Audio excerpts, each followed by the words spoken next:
Hello, welcome to 5 Questions with LeRoy Butler. And boy, it seems like every Monday, Tuesday, come in here and you're talking about a new replacement, more injuries. Some kind of news comes out early in the week. Well, let's just... Would you fire the training staff for all these injuries? No. I mean, the training staff, because they don't prevent injuries. Right. They treat injuries. Thank you. Can you say that again for people on Twitter? Yeah. Now strength and conditioning, you might want to look at that in the off season. Your techniques. Yep. Maybe. Yeah. I don't know.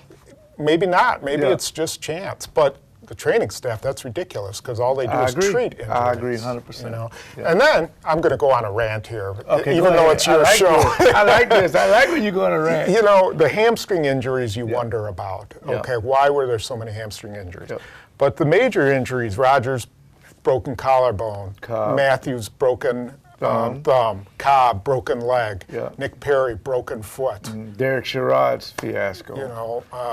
Who else this year? Knee injuries. I mean, those are all contact injuries. They're not the result of muscle pulls and things like that. So that's my rant anyway on that. Okay. And I think you're right about that. Yeah. So we'll look and see.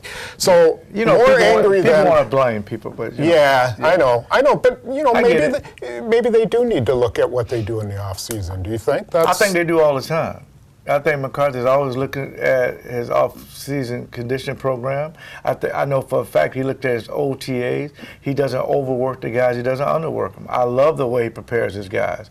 But, your guys getting hurt is a part of football. That's why they always say next man up. Yeah. So I think that part I think McCarthy, him speaking of rants, I think his frustration, Tom, was my team is better than Philadelphia. Yeah. Okay? I get that we don't have Aaron, and I know that Seneca Wallace got hurt in the first series, but my team is better. Well, I expect my team to play better. And his defense. Absolutely. I've seen people argue that they don't have any talent, and that's not true. They have a lot. They got talent. A lot of talent. For 2 weeks, it's just make people say, what?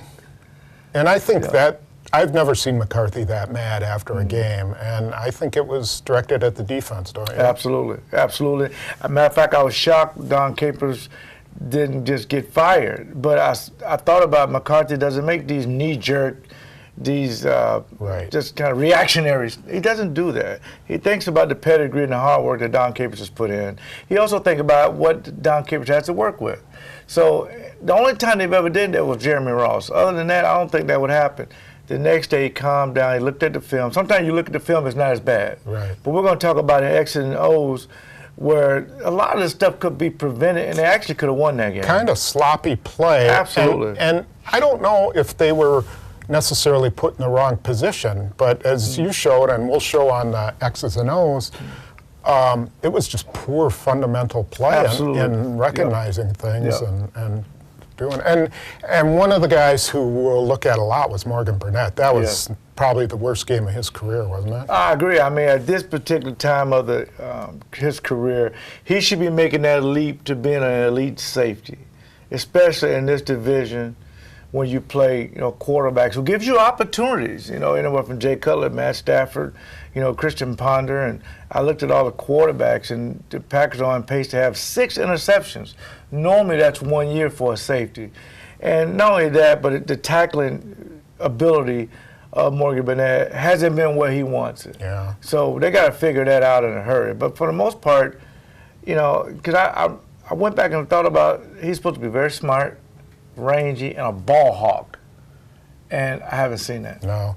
2 things the Packers have had for 2 decades, which is quarterback and safety. Yes, I agree. I agree. Yourself, Darren Sharper, then Nick Collins. I mean, we're talking about Pro Bowl players, and now they're, nothing. But they don't have that caliber of player back. I had a suggestion, which just, me, pie in the sky, but Micah Hyde is your other safety of the future. Yeah. Doesn't have the foot speed to necessarily play corner out on the perimeter, but he has the size, the wherewithal, and he's a willing for tackler. He's a good tackler. And I think he's a very good blitzer as well.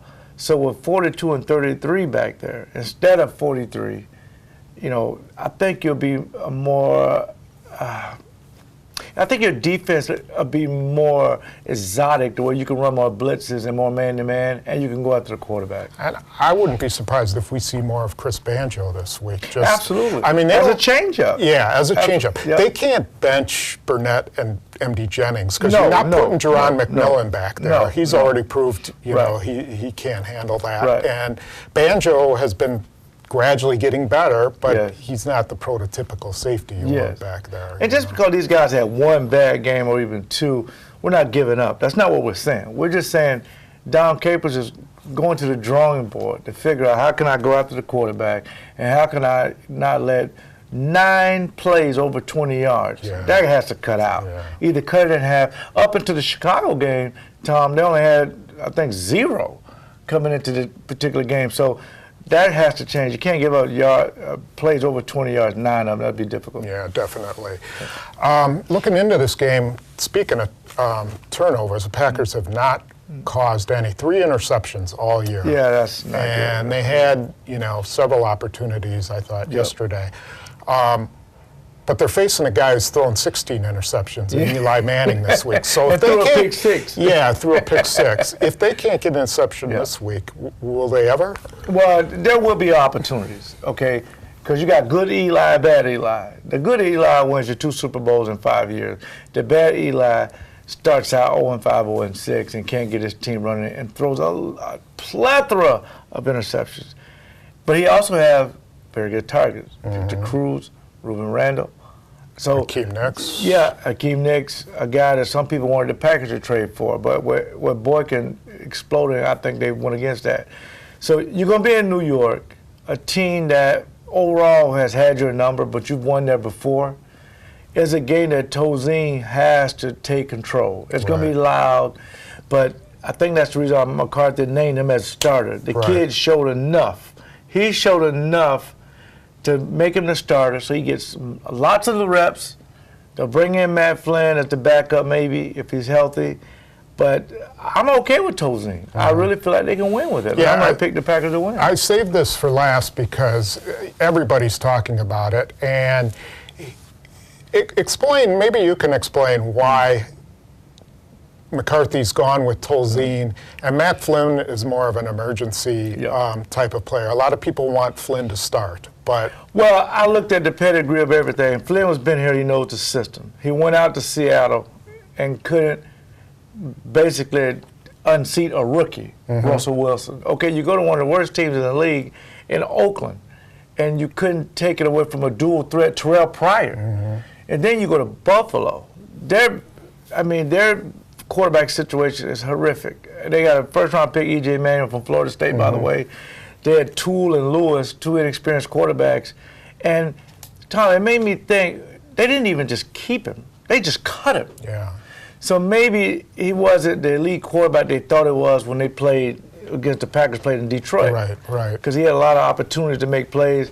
They say he may have an elbow injury, but as you pointed out, if he had an elbow injury, when he exited those teams, it would have been, they couldn't release him if he's hurt. Yeah, it would have been an injury settlement, you know. So I will go with Tolzien. He has a stronger arm to me. He has the moxie. The veterans like him. And I'm going to tell you something. He got one of my game balls because, Tom, he didn't know a lot of the progression. He didn't know some of the audibles. He didn't know a lot of the things they were doing, but for some reason, if you were watching that game, he looked like an NFL quarterback. Yeah, he did. So it'll be interesting to see how they handle New York Giants. They typically play terrible against the Giants, but it'll be... And they still got a traditional front four to get after the quarterback. I think they sacked the Raiders 8 times, I think. So they always like to get after the quarterback. And the offensive line is something we also need to address real quickly. Got to get those guys on track as well.